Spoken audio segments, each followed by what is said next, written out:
네가 애들한테 할머니 집 가면 바보 된다고 가르쳐다며? 어머니, 솔직히 요즘 세상이 어떻게 돌아가는지 모르시잖아요. 할머니는요, 이제 우리 엄마 아니에요. 12살 손주의 입에서 나온 말이었습니다. 제가 10년을 키웠습니다. 새벽 5시에 일어나 이유식 만들고 밤새 열나는 아이 업고 응급실 뛰어다니고 허리 디스크 오는 줄도 모르고 업어서 재웠습니다. 그런데 돌아온 건 뭐였을까요? 엄마, 할머니 집 가기 싫어. 거기 가면 바보 돼. 며느리가 손주들에게 가르친 말이었습니다. 아이들이 서울로 간 뒤 저는 단 한 통의 전화도 받지 못했습니다. 추석에도 설날에도 제 생일에도요. 그리고 1년 뒤 손주가 병원에 실려갔다는 연락을 받았습니다. 진단명은 소아 우울증. 의사 선생님이 물었다고 합니다. 제일 보고 싶은 사람이 누구니?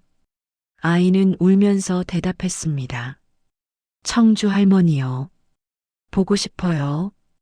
그 말을 전해 듣는 순간 저는 주저앉아 엉엉 울었습니다. 10년을 키운 제 손주가 저를 잊도록 세뇌당하고 있었던 겁니다. 오늘 저는 서울로 올라갑니다. 제 손주를 되찾으러요. 그리고 며느리에게 똑똑히 묻겠습니다. 내가 아이한테 한 짓, 그게 교육이니? 구독과 좋아요, 댓글 부탁드립니다. 할머니의 사랑을 되찾는 이야기, 지금 시작합니다. 제 이름은 오복순입니다. 올해 72이에요. 충청북도 청주시 흥덕구 복명동에서 평생을 살았습니다. 남편 김판수는 5년 전에 먼저 세상을 떠났고 지금은 낡은 빌라 2층에서 혼자 살고 있습니다. 방이 3개인 집인데 지금은 한 방만 쓰고 있어요. 나머지 2방은 손주들 방이었거든요. 큰애 민준이 방, 작은애 서연이 방.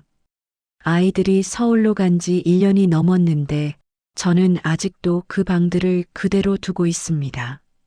민준이가 좋아하던 로봇 장난감도 그대로, 서연이가 그린 그림도 벽에 그대로 붙어 있어요.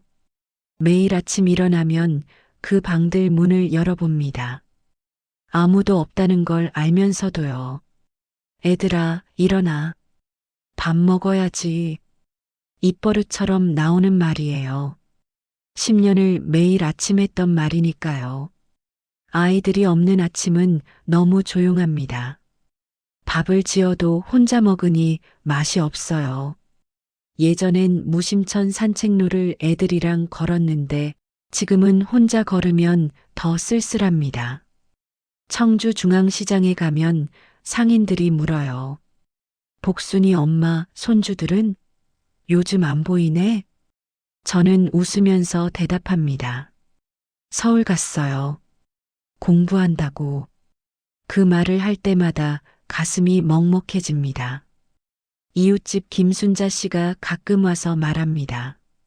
복순아, 너 요즘 얼굴이 왜 그래? 밥은 먹고 다니냐? 저는 웃으면서 대답합니다. 응, 먹고 다녀. 걱정 마. 거짓말이에요. 밥맛이 없어서 하루에 한 끼도 제대로 못 먹을 때가 많습니다. 손주들 생각만 하면 가슴이 먹먹해져요. 내가 뭘 잘못했을까? 왜 갑자기 연락이 끊긴 걸까? 처음엔 아들한테 전화를 많이 했습니다. 준호야, 애들 좀 바꿔봐라. 아들은 항상 같은 대답이었어요. 엄마, 애들 학원 가서 없어. 나중에 전화할게. 그 나중에는 오지 않았습니다. 그때까지만 해도 저는 몰랐습니다. 이별이 이렇게 올 줄은요. 손주들을 처음 맞게 된 건 민준이가 돌이 갓 지났을 때였습니다.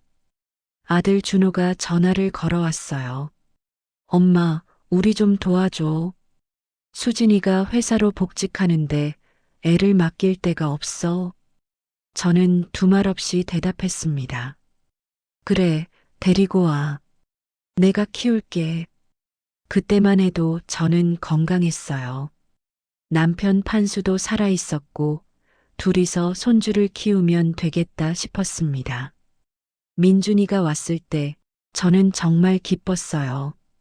아기 냄새, 포동포동한 볼, 까르르 웃는 소리, 힘들어도 행복했습니다. 2년 뒤에 서연이가 태어났을 때도 마찬가지였어요. 엄마, 서연이도 좀 봐줘. 저는 또 대답했습니다. 그래, 데리고 와. 그때부터 진짜 전쟁이었습니다. 새벽 5시에 일어나 이유식 만들고, 아침에 민준이 유치원 보내고, 낮에 서연이 재우고, 오후에 민준이 데리러 가고, 저녁에 둘 다 밥 먹이고, 씻기고, 재우고. 하루가 어떻게 가는지 모르게 바빴어요. 남편 판수는 그런 저를 보며 걱정했습니다. 여보, 너 무리하는 거 아니야? 애들 부모가 키워야지. 저는 손을 저었어요. 괜찮아. 손주들인데 어떡해. 우리가 안 키우면 누가 키워? 그게 할머니 마음이었습니다. 민준이가 4살 때 고열로 쓰러진 적이 있었어요. 새벽 2시에 갑자기 열이 40도까지 올랐습니다. 저는 민준이를 업고 택시를 잡았어요. 청주 성모병원 응급실까지 20분.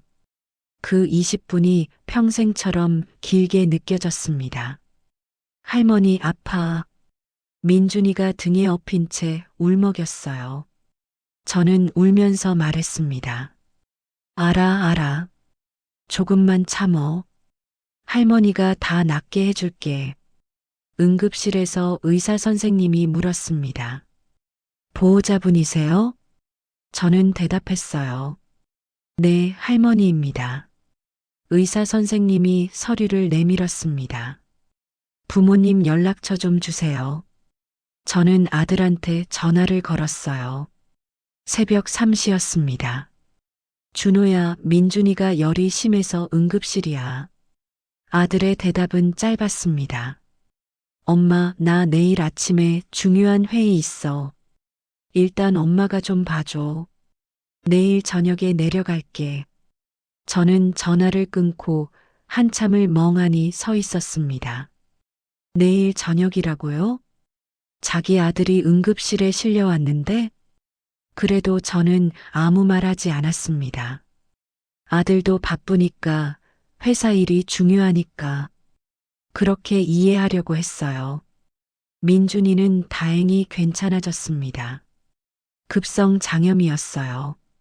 사흘 입원하고 퇴원했는데 그 사흘 동안 아들도 며느리도 오지 않았습니다. 엄마, 우리가 가면 민준이가 더 보챌 것 같아서 엄마가 잘해줘. 며느리의 문자였어요. 저는 그 문자를 보면서 쓴웃음을 지었습니다. 보챈다고요? 부모가 오면 아이가 안심하는 건데 그게 보채는 거라고요? 그래도 저는 참았습니다. 손주들이 건강하게 자라는 게 제일 중요하니까요. 서연이가 5살 때 유치원 학예회가 있었어요. 서연이가 천사 역할을 맡았습니다. 저는 한 달 전부터 천사 의상을 만들었어요. 하얀 원피스에 날개 달고 머리띠에 별 장식 달고 밤새 바느질해서 완성했습니다. 청원 생명쌀 포대에서 나온 하얀 천을 재활용했어요. 돈 들이지 않고 정성만 들였습니다. 학예회 당일 저는 서연이를 데리고 유치원에 갔어요. 할머니 예뻐? 서연이가 천사 의상을 입고 물었습니다. 저는 눈물이 날 것 같았어요. 응, 우리 서연이 제일 예뻐. 학예회가 끝나고 다른 아이들은 엄마 아빠한테 달려갔습니다. 서연이만 저한테 왔어요. 할머니, 나 잘했어? 저는 서연이를 꼭 안아줬습니다. 응, 우리 서연이 최고였어. 그날 밤 저는 서연이를 재우면서 물었어요. 서연아, 엄마 아빠 보고 싶지 않아? 서연이가 대답했습니다. 엄마 아빠는 바빠. 근데 괜찮아. 할머니가 있잖아. 그 말에 저는 이불을 뒤집어 쓰고 울었습니다. 5살짜리가 부모가 바쁜 걸 당연하게 받아들이는 게 너무 마음이 아팠어요. 그렇게 10년이 흘렀습니다. 민준이는 12살이 됐고 서연이는 10살이 됐어요. 저는 그 사이에 허리 디스크가 왔고 무릎 연골도 닳았습니다. 남편 판수는 3년 전에 뇌출혈로 쓰러져서 1년 투병 끝에 세상을 떠났어요. 남편이 떠나고 나서 저는 손주들한테 더 매달렸습니다. 이 아이들이 제 삶의 전부였으니까요. 10년이 하루아침에 무너질 줄 저는 상상도 못했습니다. 며느리가 아이들을 데려가겠다고 한 건 작년 봄이었습니다. 어머니, 저희가 이번에 서울 대치동으로 이사해요. 민준이 중학교 들어가기 전에 학군 잡아야 해서요. 저는 멍하니 며느리를 쳐다봤습니다. 대치동? 거기가 어딘데? 며느리가 한숨을 쉬며 대답했어요. 강남이에요, 어머니. 서울에서 학군 제일 좋은데요. 저는 여전히 이해가 되지 않았습니다. 민준이 여기서도 공부 잘하잖아. 청주에도 좋은 학교 많은데. 복명초등학교 선생님도 민준이 칭찬하셨잖아. 며느리의 표정이 굳었어요. 어머니, 청주하고 대치동이 같아요? 여기는 한계가 있어요. 한계라는 말이 가슴에 꽂혔습니다. 제가 10년 동안 키운 곳이 한계가 있는 곳이래요. 제가 사는 곳이, 손주들이 자란 곳이 그렇게 부족하대요. 아들 준호는 옆에서 아무 말도 하지 않았습니다. 그냥 휴대폰만 만지작거리고 있었어요. 준호야, 너는 어떻게 생각하니? 저는 아들한테 물었습니다. 아들이 고개를 들더니 말했어요. 엄마, 수진이 말이 맞아. 애들 교육 때문에 어쩔 수 없어. 엄마도 이제 좀 쉬어. 쉬라고요? 10년 동안 키운 손주들을 보내고 쉬라고요? 저는 그날 밤 잠을 이룰 수 없었습니다. 손주들은 어떻게 생각할까? 애들한테는 물어봤을까? 다음 날 아침 저는 민준이를 불렀습니다. 민준아, 너 서울 가고 싶어? 민준이가 대답했어요. 엄마가 좋은 데라고 했어. 거기 가면 좋은 학교 갈 수 있대. 저는 다시 물었습니다. 할머니 두고 가도 괜찮겠어? 민준이가 잠시 말을 멈췄어요. 그리고 고개를 숙이며 말했습니다. 할머니, 나중에 자주 올게. 그 말을 듣는 순간 저는 이미 지고 있다는 걸 알았습니다. 아이의 마음이 이미 서울로 가 있었어요.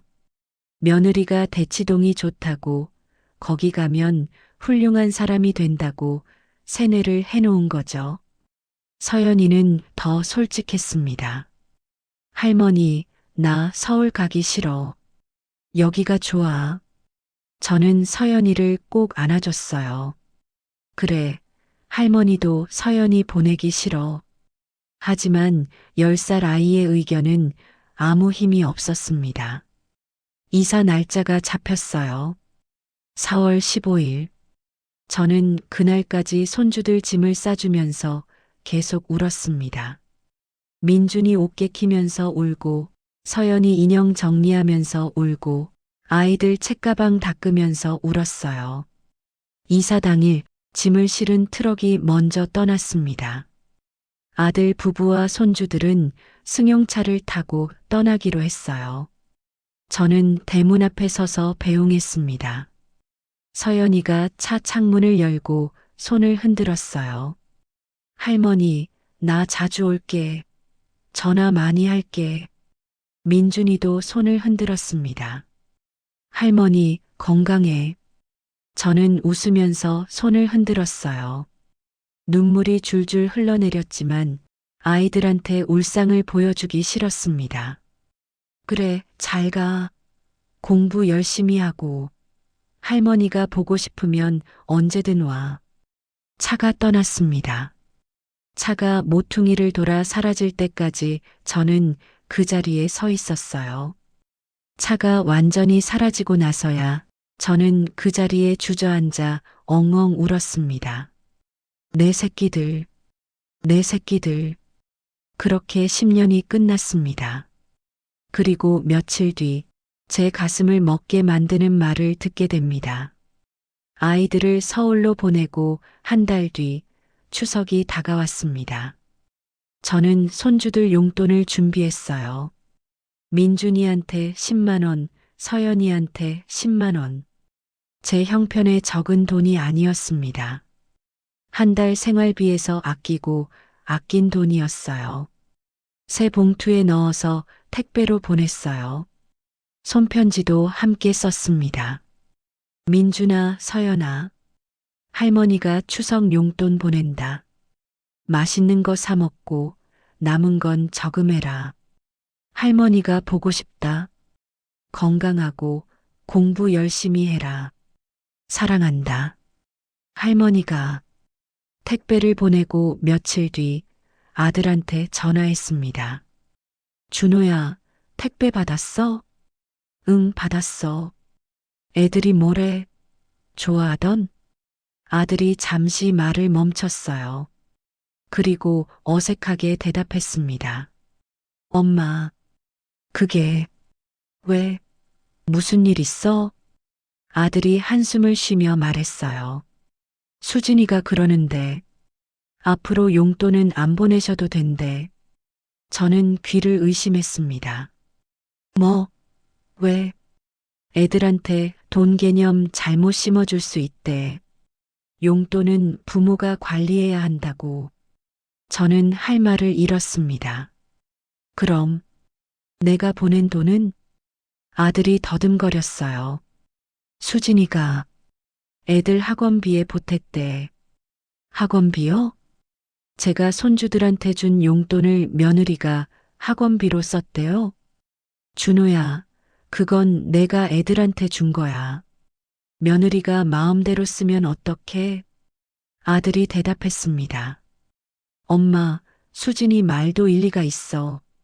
요즘 학원비가 얼마나 비싼데. 그리고 애들한테 현금 주면 안 좋대. 저는 전화기를 붙잡고 부들부들 떨었습니다.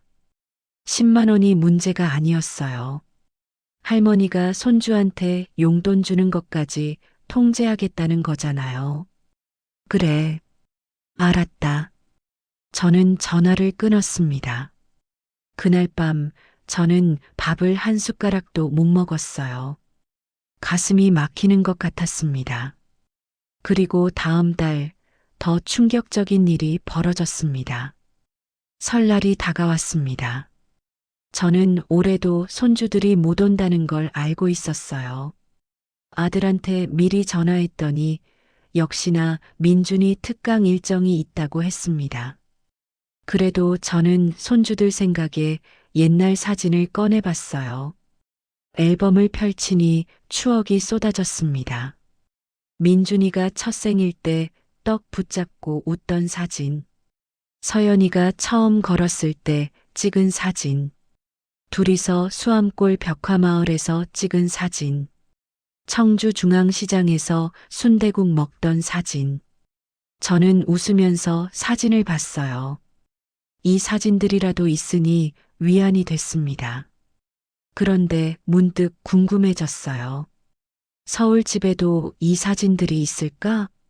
저는 며느리한테 카카오톡을 보냈습니다. 수진아, 애들 어렸을 때 사진 혹시 있니? 청주에서 찍은 거. 민준이 돌잔치 사진이랑 서연이 첫걸음 사진. 나한테도 있는데 너희도 가지고 있으면 좋을 것 같아서. 답장이 왔어요. 어머니, 그 사진들은 정리했어요. 정리했다고요? 정리? 무슨 뜻이야? 애들 방 꾸미면서 옛날 사진은 다 치웠어요. 새로운 환경에서 새 출발해야 할 것 같아서요. 저는 손이 떨렸습니다. 치웠다는 게 무슨 뜻이야? 버린 거야? 한참 뒤에 답장이 왔어요. 네, 필요 없을 것 같아서요. 어머니도 이제 옛날 사진 좀 정리하세요. 애들이 커서 그런 거 싫어해요. 저는 휴대폰을 내려놓았습니다. 손이 덜덜 떨렸어요. 10년 동안의 기록을, 아이들과 제가 함께한 추억을 며느리가 버렸대요. 저는 그날 밤 앨범을 꺼내 가슴에 안고 울었습니다. 적어도 제 앨범은 남아있으니까요. 이건 절대 버리지 않을 거예요. 제가 죽는 날까지, 그때까지만 해도 저는 몰랐습니다. 며느리가 아이들 마음에서도 저를 지우고 있다는 걸요. 처음 한 달은 연락이 됐습니다. 손주들이 서울에 도착한 날 저녁, 민준이가 영상통화를 걸어왔어요. 할머니, 여기 진짜 높은 아파트야. 엄청 높아. 저는 웃으면서 대답했습니다. 그래, 무섭지 않아? 민준이가 신나서 말했어요. 아니, 재밌어. 창문으로 내다보면 차들이 개미만 해. 서연이도 끼어들었습니다. 할머니, 내 방 진짜 예뻐. 엄마가 공주방 만들어줬어. 저는 기뻤어요. 아이들이 행복해 보여서 안심이 됐습니다. 그래, 잘 됐다. 공부 열심히 하고 할머니한테 자주 전화해야 해. 응. 그게 마지막 화상통화였습니다. 그 뒤로 제가 전화를 걸면 통화가 점점 짧아졌어요. 민준아, 할머니야. 응, 할머니. 나 학원 가야 해. 나중에 전화할게. 서연아, 뭐해? 숙제해. 할머니, 나중에 전화할게. 나중에. 그 나중에가 오지 않았습니다.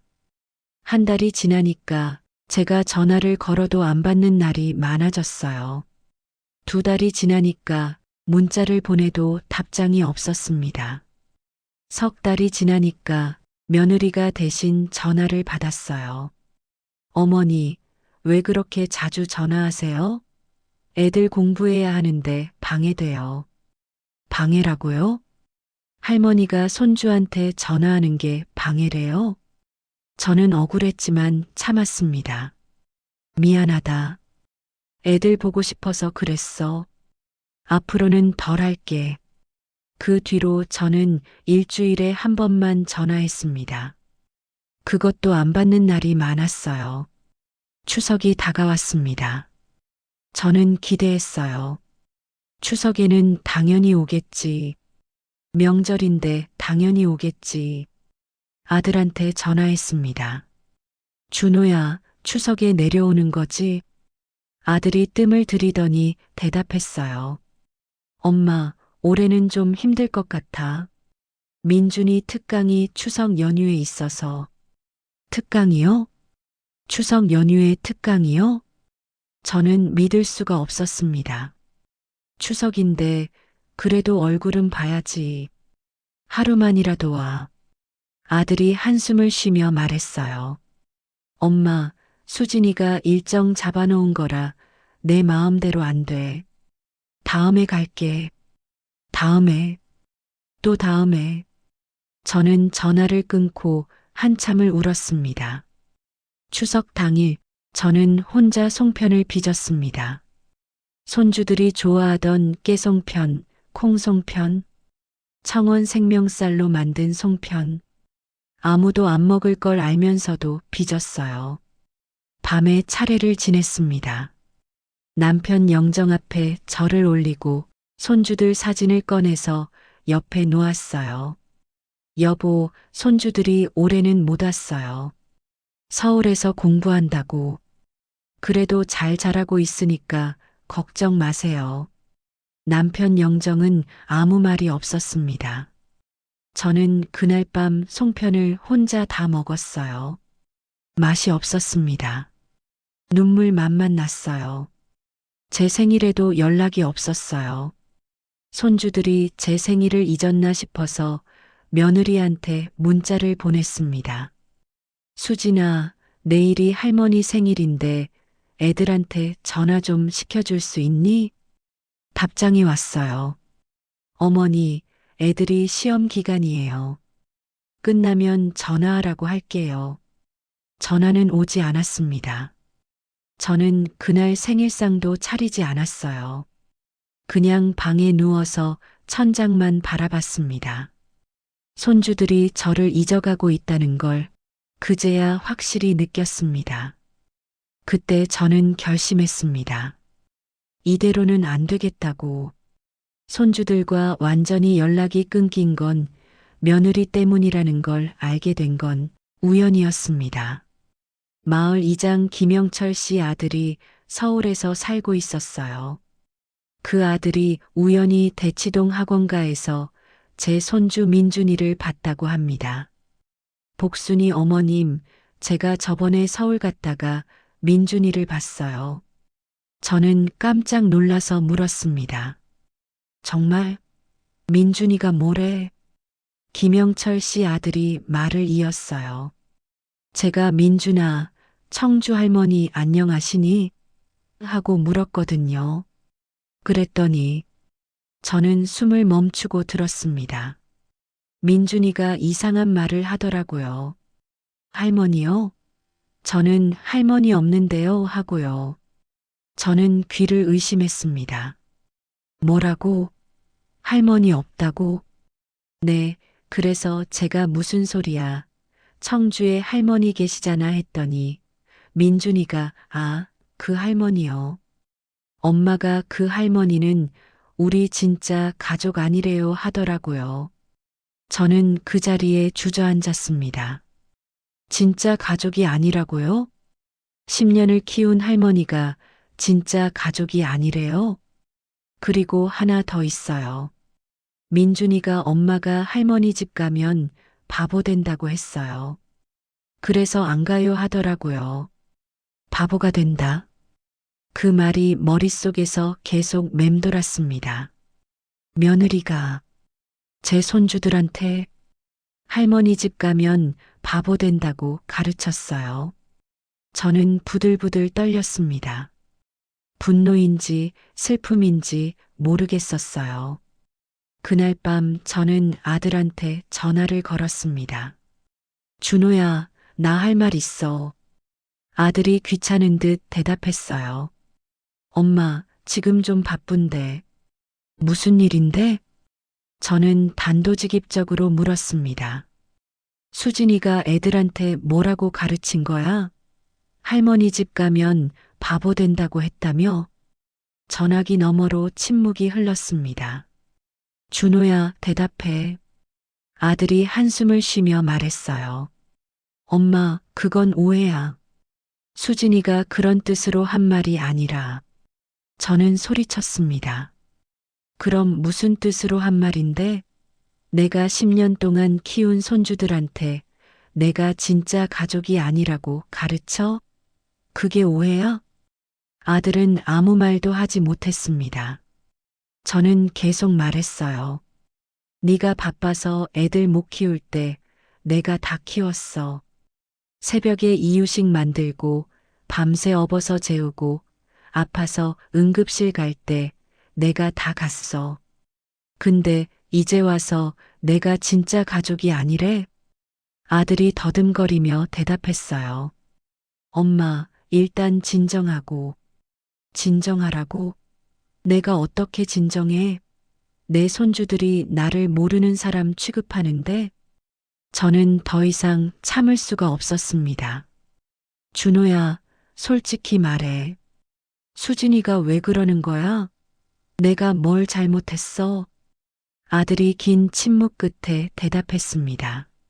엄마, 수진이가 그러는데 시골 할머니한테 키워지면 애들이 경쟁에서 뒤처진대. 대치동 엄마들은 다 직접 관리하는데 우리 애들만 시골 할머니한테 맡겨지면 안 된대. 시골 할머니. 경쟁에서 뒤처진다. 저는 웃음이 나왔습니다. 기가 막혀서 나오는 웃음이었어요.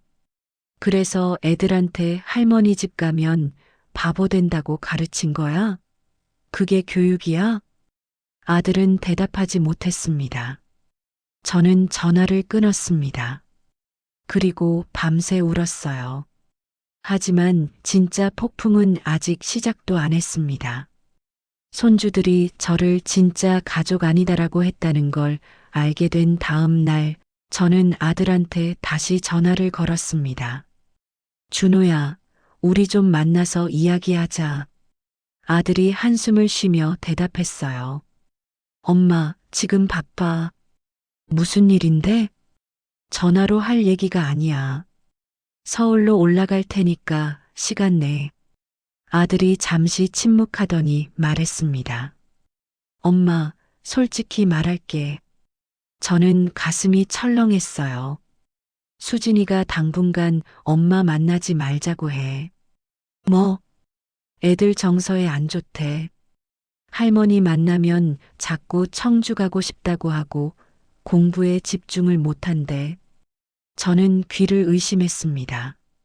그래서 네가 뭐래? 아들이 대답했습니다. 엄마, 나도 수진이 말이 맞는 것 같아. 당분간 좀 거리를 두자. 애들 적응할 때까지만. 당분간 거리를 두자. 준호야, 내가 너 키울 때 그랬어? 내가 너 할머니 못 만나게 했어? 아들이 말을 더듬었어요. 그때랑 지금이랑은 다르잖아. 뭐가 달라? 할머니가 손주 만나고 싶은 게 뭐가 잘못이야? 아들이 짜증 섞인 목소리로 대답했습니다. 엄마, 왜 이렇게 집착해? 애들도 크면 알아서 연락할 거야. 좀 기다려. 집착이라고요? 10년 키운 손주들 보고 싶은 게 집착이래요? 저는 전화기를 붙잡고 울었습니다. 준호야, 네가 어렸을 때 내가 얼마나 고생했는지 알아? 네 키우느라 내 인생 다 바쳤어. 그런데 이제 와서 나보고 집착한다고? 아들이 한숨을 쉬며 말했어요. 엄마 미안한데 나도 바빠. 나중에 얘기하자. 뚜뚜뚜. 전화가 끊겼습니다. 저는 그 자리에 주저앉았어요. 남편이 살아있었으면 좋겠다고 생각했습니다. 이렇게 외롭지는 않았을 텐데. 무심천 산책로를 혼자 걸었습니다. 예전에는 손주들 손잡고 걸었던 길이에요. 지금은 혼자 걸으니 눈물만 났습니다. 그날 저는 깨달았습니다. 이 집엔 제 편이 없다는 걸요. 저는 그날 밤 결심했습니다. 반드시 손주들을 되찾겠다고. 결심을 하고 나니 마음이 오히려 차분해졌습니다. 저는 다음 날 아침 일찍 일어나서 옷장을 열었어요. 외출복을 꺼내 입고 거울을 봤습니다. 1년 사이에 많이 늙었더라고요. 흰머리가 부쩍 늘었고 얼굴에 주름도 깊어졌어요. 손주들이 보면 놀라겠다 싶었습니다. 저는 청주 시외버스 터미널로 갔습니다. 서울행 버스표를 끊었어요. 어디 가세요, 어르신? 매표소 직원이 물었습니다. 서울 가요. 손주들 보러. 버스 안에서 저는 창밖을 바라봤습니다. 청주에서 서울까지 2시간 반. 예전에는 손주들이 옆에 앉아서 제잘제잘 떠들었는데 지금은 혼자였어요. 서울에 도착했을 때는 오후 1시였습니다. 강남역에서 내려서 대치동 방향 버스를 탔어요. 아들한테는 간다고 말하지 않았습니다. 말하면 또 핑계대고 막을 게 뻔했으니까요. 버스에서 내려서 아파트 단지를 찾았습니다. 아들이 이사할 때 주소를 알려줬었거든요. 대치동 아파트는 정말 높았어요. 30층이 넘는 건물들이 빽빽하게 서 있었습니다. 청주에서는 볼 수 없는 풍경이었어요. 아파트 로비에 들어가니 경비원이 막았습니다. 어디 가세요? 1502호요. 제 아들 집이에요. 경비원이 의심스러운 눈으로 저를 쳐다봤어요. 1502호요? 잠시만요. 확인해 볼게요. 경비원이 인터폰을 눌렀습니다. 잠시 후 며느리 목소리가 들렸어요. 네, 누구세요? 손님이 오셨는데요. 어르신 한 분이. 저는 인터폰을 빼앗다시피 하고 말했습니다. 수진아, 나야. 시어머니. 인터폰 너머로 침묵이 흘렀습니다. 길게 느껴지는 침묵이었어요. 어머니요? 왜 갑자기 연락도 없이 손주들 보러 왔어? 올라가도 되지? 며느리가 당황한 기색이 역력했습니다. 지금요? 애들 학원 가서 없는데요. 그럼 기다릴게. 올라가도 되지? 며느리는 더 이상 거절할 수 없었어요. 네, 올라오세요. 엘리베이터를 타고 15층에 올라갔습니다. 1502호 앞에 서니 문이 열렸어요. 며느리가 서 있었습니다. 1년 만에 보는 얼굴이었어요. 어머니, 어서 오세요. 목소리는 반가운 척했지만 표정은 굳어 있었습니다. 집 안에 들어가니 깔끔하게 정돈되어 있었어요. 거실이 넓고 가구도 비싸 보였습니다. 저는 거실을 둘러보다가 벽에 걸린 가족 사진을 봤습니다. 아들, 며느리, 민준이, 서연이. 4사람만 있었어요. 저는 없었습니다. 예전에 청주에서 찍은 가족 사진에는 저도 있었는데 여기 사진에는 제가 없었어요. 가슴이 서늘해지는 기분이었습니다. 저는 숨을 깊이 들이마셨습니다. 전쟁이 시작되는 거였어요. 어머니, 뭐 좀 드릴까요? 커피? 며느리가 물었습니다. 아니, 됐어. 나 애들 기다릴게. 몇 시에 와? 며느리가 시계를 봤어요. 민준이는 8시에 오고 서연이는 7시에 와요. 지금 오후 2시였습니다. 서연이가 오려면 5시간을 기다려야 했어요. 그래, 기다릴게. 저는 소파에 앉았습니다. 며느리는 어색하게 맞은편에 앉았어요. 어머니, 갑자기 오시면 어떡해요? 미리 말씀하셨으면 제가 준비라도 했을 텐데. 저는 며느리를 똑바로 쳐다봤습니다. 준비할 거 없어. 나 손주들 얼굴만 보면 돼. 며느리의 표정이 굳었습니다. 저는 단도직입적으로 물었어요. 수진아, 내가 물어볼 게 있어. 네. 네가 애들한테 할머니 집 가면 바보 된다고 가르쳤다며? 며느리의 얼굴이 새하얗게 변했습니다. 그건 오해예요, 어머니. 제가 그런 뜻으로 말한 게 아니라. 그럼 무슨 뜻으로 한 말인데? 며느리가 한숨을 쉬며 말했어요. 어머니, 솔직히 말씀드릴게요. 요즘 대치동 엄마들이 얼마나 무서운지 아세요? 애들 스펙 관리를 엄마가 직접 해야 해요. 그런데 우리 애들은 10년 동안 시골에서 자랐잖아요. 시골. 또 시골이래요. 청주가 언제부터 시골이야? 인구 80만 넘는 도시야. 며느리가 고개를 저었습니다. 어머니, 대치동 기준으로는 청주도 시골이에요. 여기 애들은 초등학교 때부터 영어학원, 수학학원, 과학학원 다 다녀요. 우리 민준이는 뭐 했어요?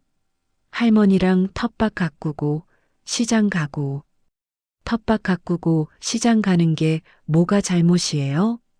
저는 손주들한테 흙을 만지게 해주고 청주중앙시장에서 사람들 만나는 법을 가르쳤어요. 그게 나쁜 교육이에요? 그래서 내가 키운 게 잘못이라는 거야? 며느리가 눈을 피했습니다. 잘못이라는 게 아니라 이제는 다른 방식으로 키워야 한다는 거예요. 어머니 방식은 옛날 방식이잖아요. 옛날 방식? 저는 기가 막혔습니다. 그래서 애들한테 할머니는 진짜 가족 아니라고 가르친 거야? 며느리가 고개를 확 들었어요. 그건 누가 그래요? 제가 언제 그런 말을. 민준이가 그랬어.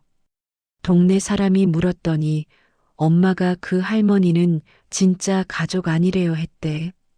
며느리의 얼굴이 새빨개졌습니다.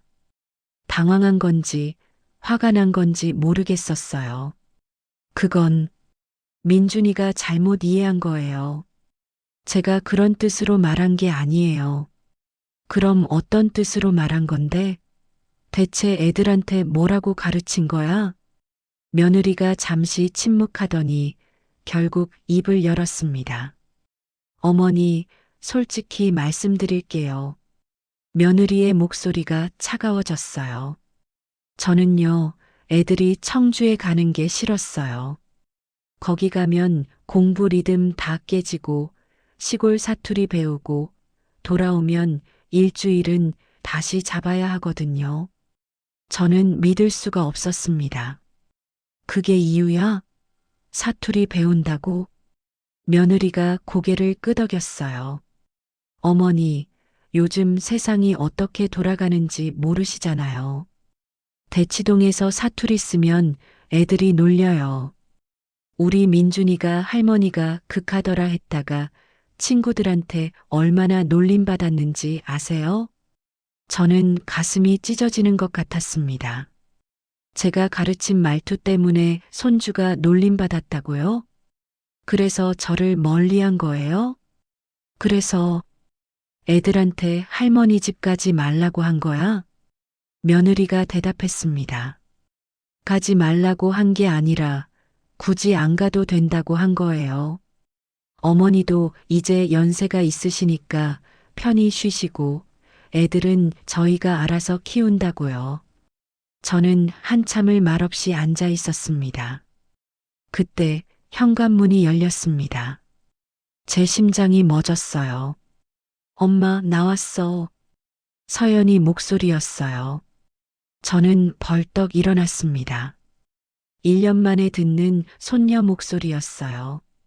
서연이가 거실로 들어오다가 저를 보고 멈췄습니다. 할머니? 저는 눈물이 왈칵 쏟아졌어요. 서연아. 서연이가 어색하게 서 있었습니다. 예전처럼 달려와서 안기지 않았어요. 저는 서연이한테 다가갔습니다. 서연아, 할머니야. 할머니 왔어. 서연이가 한 발 뒤로 물러났습니다. 그 모습에 저는 가슴이 무너지는 것 같았어요. 서연이가 며느리를 쳐다봤습니다. 눈으로 뭔가를 묻는 것 같았어요. 며느리가 서연이한테 말했습니다. 서연아, 할머니 오셨네. 인사해. 서연이가 고개를 살짝 숙였어요. 안녕하세요, 할머니. 안녕하세요라고요? 예전에는 할머니 보고 싶었어. 하며 안겼는데 지금은 손님한테 하는 것처럼 안녕하세요래요. 저는 가슴이 찢어지는 것 같았습니다. 서연아, 할머니가 서울까지 왔어. 우리 서연이 보고 싶어서. 서연이가 어색하게 웃었어요. 네. 저는 서연이 손을 잡으려고 했습니다. 그런데 서연이가 손을 슬쩍 뺐어요. 할머니, 저 손 씻어야 해요. 학원에서 왔거든요. 서연이가 화장실로 들어갔습니다. 저는 그 자리에 서서 한참을 멍하니 있었어요. 며느리가 말했습니다. 어머니, 서연이가 좀 낯을 가려요. 요즘 사춘기라서. 10살이 무슨 사춘기예요. 1년 전까지만 해도 저한테 아무렇지도 않게 대했는데 저는 알 수 있었습니다.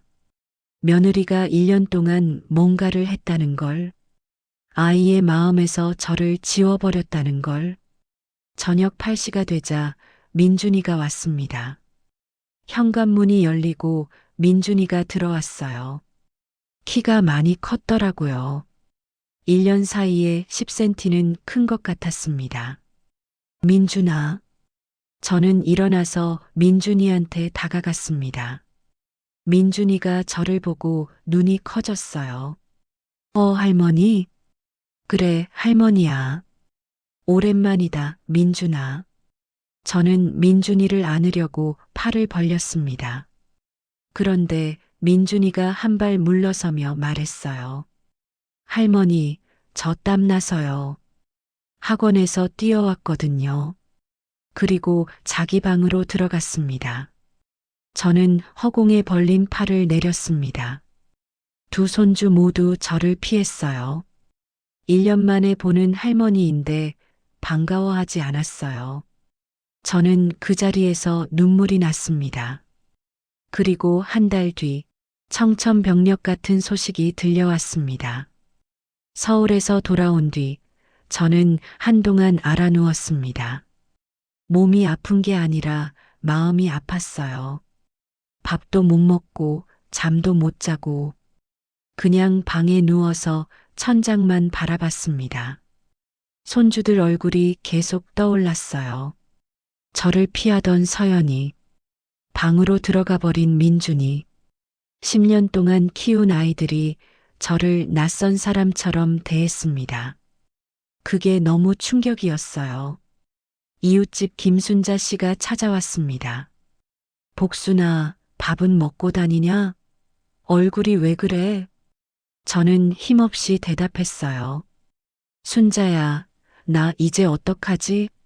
손주들이 나를 몰라봐. 그렇게 한 달이 지났습니다. 어느 날 밤 아들한테서 전화가 왔어요. 밤 11시였습니다. 저는 놀라서 전화를 받았습니다. 준호야, 이 시간에 웬일이야? 아들의 목소리가 떨리고 있었어요. 엄마, 큰일 났어. 뭔 일인데? 민준이가 병원에 실려갔어. 저는 심장이 멎는 것 같았습니다. 무슨 병원? 왜? 아들이 말을 더듬었어요. 민준이가 우울증이래. 소아정신과에서 그러는데 심각하대. 우울증? 12살 민준이가 우울증이라고요? 대체 무슨 일이 있었던 거야? 아들이 한숨을 쉬며 말했어요. 몰라. 어느 날 갑자기 학교 안 간다고 하더니 방에서 안 나와. 밥도 안 먹고 말도 안 하고. 그래서 병원에 데려갔더니 저는 다리에 힘이 풀렸습니다. 민준이가 뭐래? 왜 그런 거래? 아들이 침묵했습니다. 한참 뒤에 대답했어요. 의사 선생님이 물었대. 제일 보고 싶은 사람이 누구냐고. 뭐라고 했는데? 아들의 목소리가 떨렸습니다. 청주 할머니요. 보고 싶어요. 그랬대. 저는 그 자리에 주저앉았습니다. 민준이가 나를 보고 싶대? 응. 할머니 보고 싶은데 엄마가 가지 말래서 못 갔다고. 할머니한테 미안하다고. 계속 그 말만 했대. 저는 전화기를 붙잡고 울었습니다. 민준이가 저를 잊은 게 아니었어요. 마음속으로 계속 저를 그리워하고 있었던 거예요. 그런데 며느리 때문에 표현을 못했던 거예요. 준호야, 나 지금 올라간다. 엄마, 지금 밤인데. 상관없어. 지금 당장 간다. 저는 전화를 끊고 옷을 입었습니다. 밤 11시에 서울 가는 버스는 없었어요. 저는 택시를 불렀습니다. 서울 대치동이요. 택시 기사가 놀랐어요. 예, 서울이요? 이 시간에요? 네, 빨리요. 손주가 아파요. 택시비가 얼마가 나오든 상관없었습니다. 민준이한테 가야 했어요. 저는 택시를 잡았습니다. 손주를 구하러 가야 했습니다. 새벽 2시에 서울에 도착했습니다. 병원 응급실로 갔어요. 민준이는 소아정신과 병동에 입원해 있었습니다. 저는 병실 문을 열었어요. 민준이가 침대에 누워 있었습니다. 눈을 감고 있었는데 문이 열리자 눈을 떴어요. 민준아. 저는 민준이한테 다가갔습니다. 민준이가 저를 보더니 갑자기 눈물을 왈칵 쏟았어요. 할머니, 할머니. 민준이가 저한테 매달렸습니다. 1년 만에 처음으로 민준이가 저를 안았어요. 할머니, 미안해요. 할머니한테 잘못했어요. 저 나쁜 애예요. 민준이가 제 품에서 울었습니다. 저도 울었어요. 민준이를 꽉 안고 울었습니다. 아니야, 아니야. 민준이 잘못 아니야. 할머니가 미안해. 할머니가 더 자주 올 걸 그랬어. 민준이가 더 크게 울었어요. 엄마가 할머니 집 가면 안 된다고 했어요. 할머니 생각하면 안 된다고 했어요. 근데 저는 계속 할머니 생각났어요. 할머니 밥 먹고 싶었어요. 할머니 옆에서 자고 싶었어요.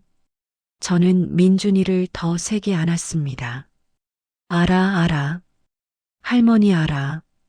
이제 됐어. 할머니 왔어. 그날 밤 저는 민준이 곁에서 밤을 새웠습니다. 민준이는 제 손을 꽉 잡고 잠들었어요. 아침이 되자 담당 의사가 왔습니다. 소아정신과 전문의 김현수 선생님이었어요. 안녕하세요. 민준이 보호자분들이시죠? 의사가 우리를 복도로 불러냈습니다.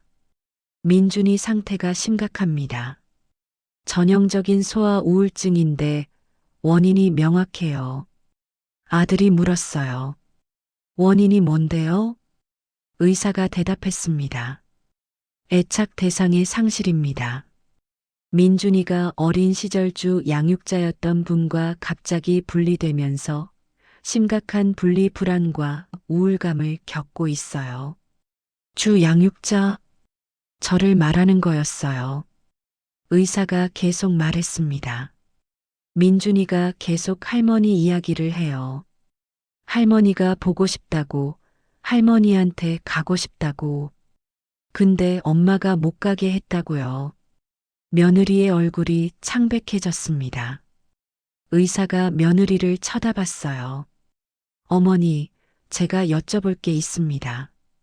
혹시 민준이한테 할머니에 대해 부정적인 말씀을 하신 적 있으세요? 며느리가 더듬거렸습니다. 그건 그런 뜻이 아니라.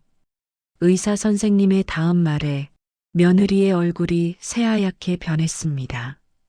이해합니다. 의도가 어떠셨든 결과적으로 민준이는 할머니를 그리워하면서도 그걸 표현하면 안 된다고 생각했어요. 그 억압된 감정이 우울증으로 나타난 거예요. 저는 물었습니다. 선생님, 민준이 어떻게 하면 나아요? 의사가 대답했습니다. 우선 약물 치료와 상담 치료를 병행할 겁니다. 그리고 가장 중요한 건 의사가 저를 쳐다봤어요. 할머니와의 관계 회복입니다. 민준이한테 할머니는 심리적 안전 기지예요. 그 연결이 회복되어야 민준이도 회복할 수 있습니다. 민준이가 입원하고 사흘째 되던 날이었습니다. 저는 병원 복도에서 며느리를 마주쳤어요. 며느리는 벽에 기대어 울고 있었습니다. 수진아, 왜 그래? 며느리가 고개를 들었어요. 눈이 퉁퉁 부어 있었습니다. 어머니, 저 어떡해요? 며느리가 주저앉으며 울었습니다.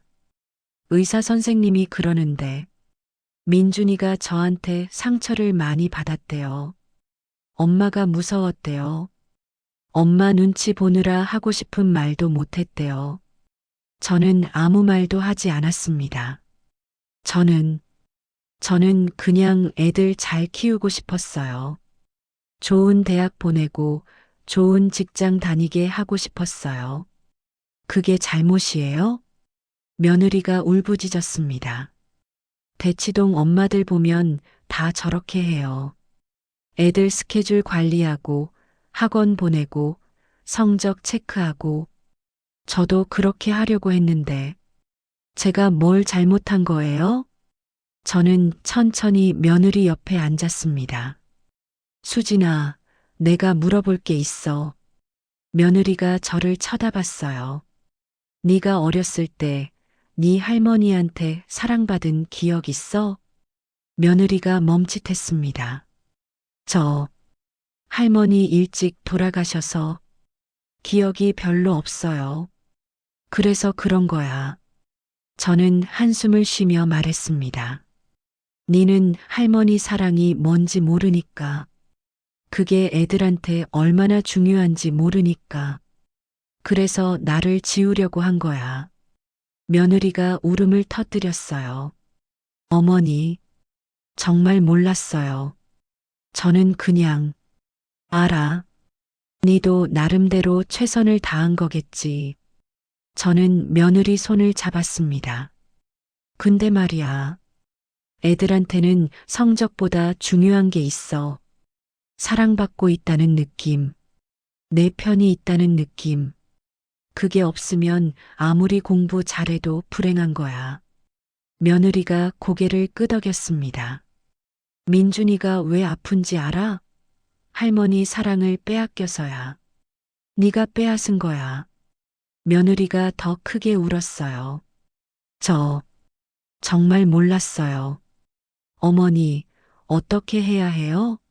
제가 뭘 해야 해요? 저는 대답했습니다.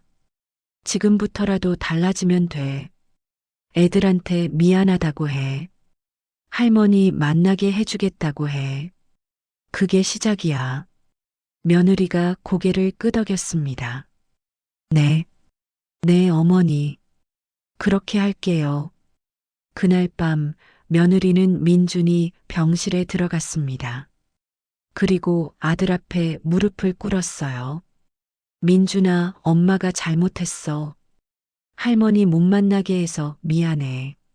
민준이는 한참을 가만히 있었어요. 그리고 천천히 입을 열었습니다. 엄마, 나 할 말 있어. 며느리가 긴장한 표정으로 아들을 쳐다봤습니다. 엄마가 할머니 욕할 때마다 나 너무 힘들었어. 민준아, 엄마는 할머니가 촌스럽다고 했잖아. 할머니 집 가면 바보 된다고 했잖아. 근데 나한테 할머니는 세상에서 제일 좋은 사람이었어. 민준이의 눈에서 눈물이 흘러내렸습니다. 할머니가 밤새 아픈 나 안아줬어. 할머니가 맛있는 거 해줬어. 할머니가 학교 데려다 줬어. 그런 할머니를 엄마가 나쁜 사람처럼 말했어. 며느리가 고개를 숙였습니다. 엄마는 나한테 뭘 해줬어? 학원 보내고 성적표 확인하고 숙제 검사하고 그게 다잖아. 민준아, 그건 나 학원 싫었어. 숙제도 싫었어. 근데 말 못했어. 엄마가 무서웠어. 민준이가 울면서 말했습니다. 엄마, 나 물어볼 게 있어. 민준이가 며느리를 똑바로 쳐다봤습니다. 엄마는 나 사랑해? 진짜로? 며느리가 울면서 대답했어요. 그럼. 당연히 사랑하지. 그럼 왜 할머니 사랑하는 나를 못 사랑해? 왜 할머니 좋아하면 안 돼? 며느리가 대답하지 못했습니다. 민준이가 말했어요. 엄마, 나 할머니 사랑해. 그건 안 변해. 엄마가 뭐라고 해도 저는 그 대화를 병실 밖에서 듣고 있었습니다. 눈물이 멈추지 않았어요. 민준이가 저를 지켜준 거였습니다. 12살짜리 아이가 할머니를 위해 엄마한테 맞선 거예요. 며느리가 무릎을 꿇었습니다. 저는 그 모습을 처음 봤어요. 민준이가 퇴원한 날이었습니다. 2주간의 입원 치료 끝에 민준이가 집으로 돌아왔어요. 많이 좋아졌지만 아직 통원 치료가 필요하다고 했습니다. 그날 저녁 온 가족이 모였습니다. 저 아들 준호, 며느리 수진, 민준이, 서연이. 저는 모두를 둘러보며 천천히 입을 열었습니다. 내가 10년 동안 이 아이들을 키웠어. 다들 알지? 모두가 고개를 끄덕였어요. 그동안 고맙다는 말 한 번도 못 들었어. 그건 괜찮아. 나도 기대 안 했어. 며느리가 고개를 숙였습니다. 근데 말이야. 저는 며느리를 똑바로 쳐다봤어요. 아이들 마음에서 나를 지우려고 한 건 용서가 안 돼. 며느리가 고개를 들었습니다. 어머니, 저는 그런 뜻이. 아니, 들어. 저는 단호하게 말했어요. 민준이가 왜 병원에 갔는지 알아? 할머니 보고 싶은데 보고 싶다는 말도 못해서야. 네가 그렇게 가르쳤으니까. 며느리가 입술을 깨물었습니다. 서연이도 마찬가지야. 밤에 혼자 울었대. 할머니 보고 싶어서. 근데 니한테 말하면 혼날까봐 못했대. 서연이가 울기 시작했어요. 저는 계속 말했어요. 네가 애들 교육 열심히 하고 싶은 마음, 나도 이해해. 좋은 대학 보내고 싶은 마음, 그것도 이해해. 근데 그게 할머니를 지우는 거랑 무슨 상관이야? 며느리가 대답하지 못했습니다. 내가 사투리 쓴다고 창피해? 시골 할머니라서 부끄러워? 그래, 나 대치동 엄마들처럼 세련되지 않아. 영어도 못하고 컴퓨터도 못해. 저는 잠시 숨을 고르고 말을 이었습니다. 근데 나는 이 아이들을 사랑해. 진심으로. 10년 동안 밤잠 설쳐가며 키웠어. 아플 때 밤새 안아줬어. 그게 이 아이들한테 필요 없는 거야? 며느리가 울면서 고개를 저었어요. 아니에요. 필요 없다고 생각한 적 없어요. 그럼 왜 그랬어? 왜 아이들한테 할머니 생각하지 말라고 했어? 며느리가 한참을 울다가 대답했습니다. 저 질투했어요. 저는 놀랐습니다. 뭐? 애들이 할머니만 찾으니까. 제가 엄마인데 애들이 저보다 할머니를 더 좋아하는 것 같아서 질투가 났어요. 며느리가 계속 울며 말했어요. 저도 애들한테 좋은 엄마 되고 싶었어요. 근데 제가 회사 다니느라 애들을 못 키웠잖아요. 10년 동안 어머니가 키우셨잖아요. 애들이 힘들 때 찾는 사람이 저가 아니라 할머니였어요. 그게 너무 속상했어요. 저는 할 말을 잃었습니다. 그래서 서울 오면서 애들을 제 애로 만들고 싶었어요. 어머니 없이도 제가 잘 키울 수 있다는 걸 보여주고 싶었어요. 그러다 보니까 며느리가 얼굴을 감싸며 울었어요. 제가 잘못했어요. 애들한테 그런 말하면 안 되는 건데 제가 너무 욕심을 부렸어요.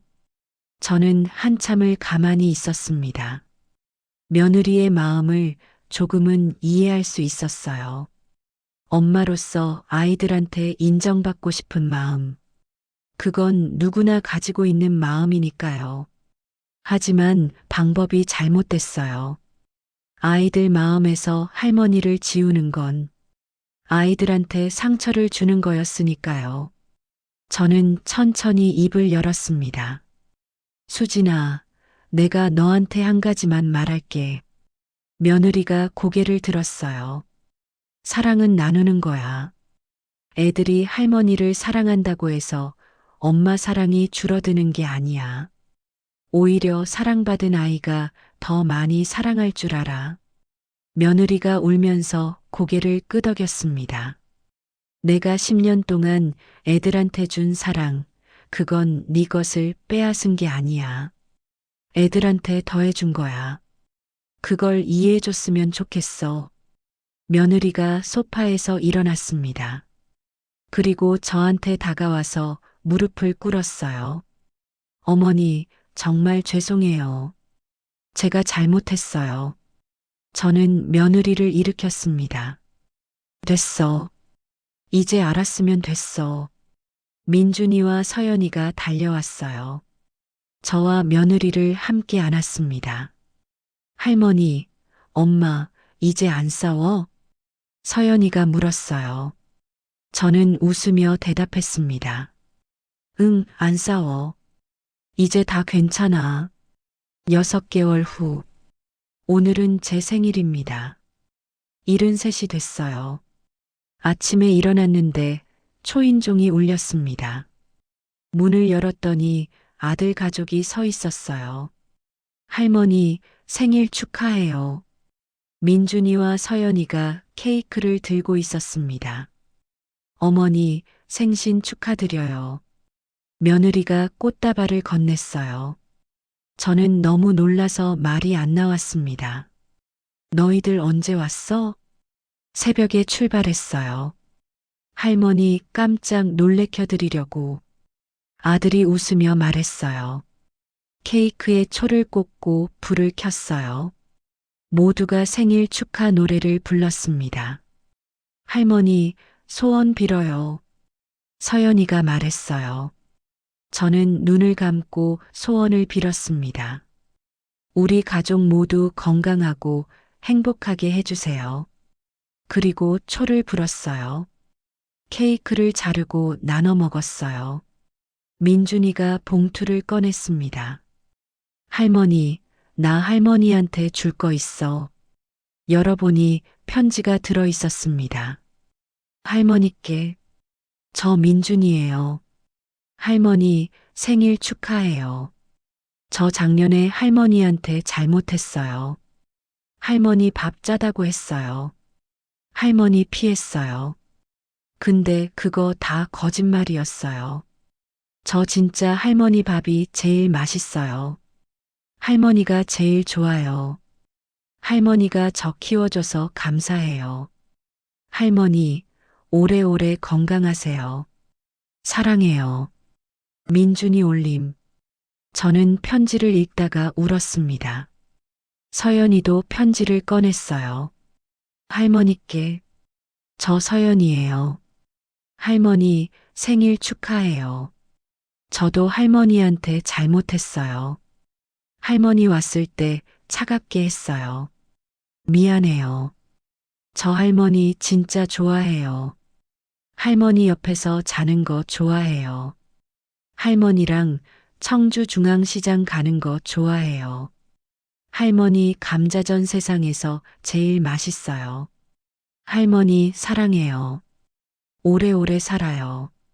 서연이 올림. 저는 두 편지를 가슴에 안았습니다. 이게 바로 제가 10년 동안 키운 보람이에요. 이게 바로 할머니가 받을 수 있는 최고의 선물이에요. 며느리가 다가왔습니다. 어머니, 저도 드릴 게 있어요. 며느리가 액자를 꺼냈어요. 열어보니 가족 사진이었습니다. 저와 아들, 며느리, 민준이, 서연이. 5사람이 함께 찍은 사진이에요. 지난번 청주에 왔을 때 무심천 산책로에서 찍은 사진이었습니다. 모두가 환하게 웃고 있었어요. 어머니, 이제 우리 집 거실에도 어머니 사진 걸었어요. 예전에는 없었는데 며느리가 울먹이며 말했어요. 애들이 그러더라고요. 할머니 사진도 있어야 한다고. 저도 그렇게 생각해요. 저는 며느리를 안아줬습니다. 고맙다, 수진아. 정말 고마워. 저녁이 됐습니다. 저는 거실에 앉아서 가족들을 바라봤어요. 민준이와 서연이가 거실에서 놀고 있고 아들과 며느리가 부엌에서 설거지를 하고 있습니다. 1년 전만 해도 상상할 수 없었던 풍경이에요. 손주들이 저를 피하고 며느리가 저를 가족에서 지우려고 했던 그때 저는 세상이 무너지는 것 같았습니다. 하지만 지금은 달라요.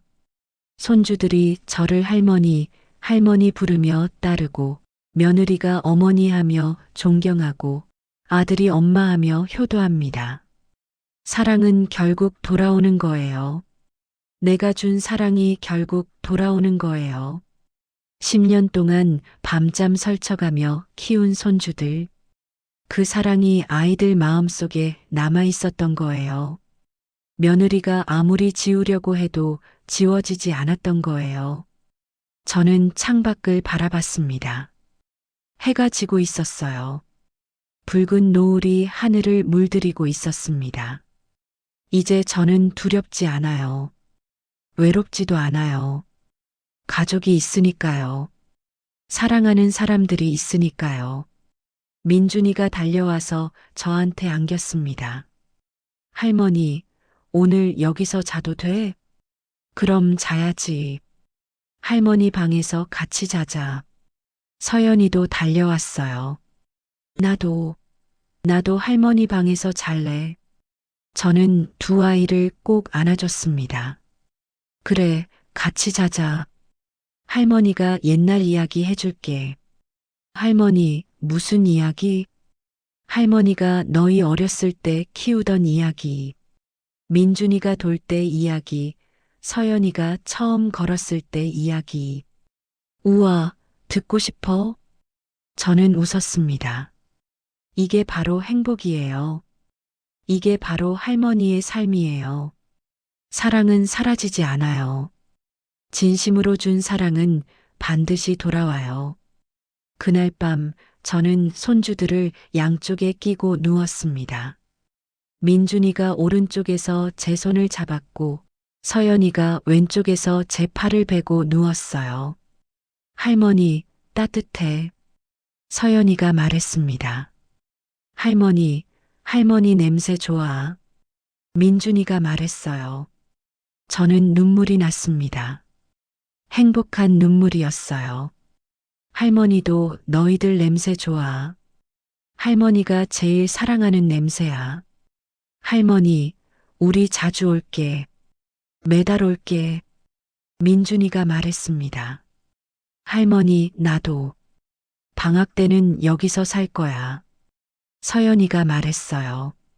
저는 두 아이의 머리를 쓸어줬습니다. 그래, 자주 와. 할머니가 맛있는 거 많이 해줄게. 청주 순대국도 끓여주고 감자전도 부쳐주고 할머니 특제 계란말이도 해줄게. 할머니 계란말이. 두 아이가 동시에 환호했습니다. 저는 웃으면서 아이들을 안았어요. 예전에 이 방에서 아이들을 재울 때가 떠올랐습니다. 민준이가 2살 때, 서연이가 갓난아기였을 때, 저는 매일 밤 이렇게 아이들을 안고 재웠어요. 그때는 힘들었습니다. 허리도 아프고 잠도 부족하고 하지만 행복했어요. 지금도 마찬가지예요. 아이들이 옆에 있으니까 행복합니다. 할머니, 이야기해줘. 서연이가 졸린 목소리로 말했어요. 저는 천천히 이야기를 시작했습니다. 옛날에 청주 복명동에 할머니가 살았어. 그 할머니한테는 너무너무 예쁜 손주가 둘 있었는데, 그게 우리지? 민준이가 물었어요. 그래, 그게 너희야. 민준이랑 서연이. 저는 웃으며 이야기를 이어갔습니다. 그 손주들은 할머니를 너무너무 사랑했어. 할머니도 손주들을 너무너무 사랑했고, 그래서 그들은 오래오래 행복하게 살았대. 끝이야? 서연이가 물었어요. 아니, 끝이 아니야. 저는 아이들을 더 꼭 안았습니다. 이야기는 계속돼. 내일도 모레도 앞으로도 계속. 할머니랑 너희들이 함께 만들어가는 이야기니까. 아이들이 스르르 잠들었습니다. 고른 숨소리가 들렸어요. 저는 천장을 바라보며 생각했습니다. 1년 전 저는 이 빈 방에서 혼자 울었습니다. 손주들이 떠난 빈 방, 아무도 없는 집. 저는 세상에 혼자 남겨진 것 같았어요. 하지만 지금은 달라요. 손주들이 다시 제 곁에 있어요. 더 이상 혼자가 아니에요. 며느리가 저를 지우려고 했지만 사랑은 지워지지 않았습니다. 아이들 마음속 깊은 곳에 제가 남아 있었어요. 10년 동안 쌓인 사랑은 1년 만에 지워지지 않았습니다. 저는 눈을 감았습니다. 입가에 미소가 번졌어요. 오늘 이 이야기가 여러분께도 작은 위로가 되었기를 바랍니다.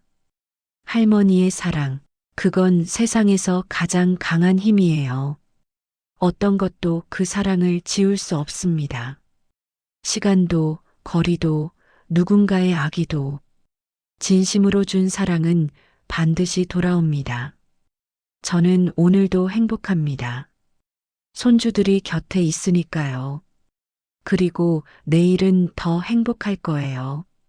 앞으로도 계속 행복할 거예요. 왜냐하면 저는 할머니니까요. 세상에서 가장 행복한 할머니니까요.